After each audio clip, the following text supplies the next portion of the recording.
સુરતમાં આજે છત્રપતિ શિવાજી મહારાજની જન્મજયંતિની ઉજવણી કરવામાં આવી હતી. આ તકે મેયર દક્ષિણ માવાણી અને યુથ ફોર ગુજરાતના જિગ્નેશ પાટીલ અને છોટુ પાટીલ દ્વારા ઉજવણી કરાઈ હતી. છત્રપતિ શિવાજી મહારાજની મૂર્તિને ફૂલહાર કરી જયઘોષ કર્યો હતો. જિગ્નેશ પાટીલે જણાવ્યું કે 365 દિવસે લોકસેવા કરી આ દિવસની ઉજવણી કરી શકાય છે.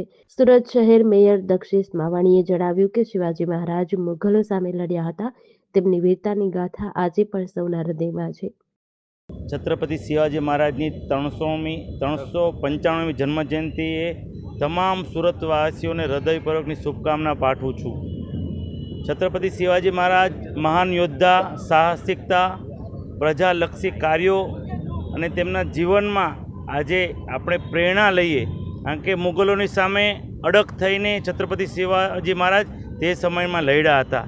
આજે પણ તેમની વીરતાને આદર્શ આપણે બધાને આપીએ છીએ અને તેનું જીવન મૂલ્યો પર આપણે પ્રેરણા લઈને તેમને આદર્શ બનાવીએ. જેડીસી ન્યૂઝ સાથે સુનિલ ગાજાવાલા, સુરત.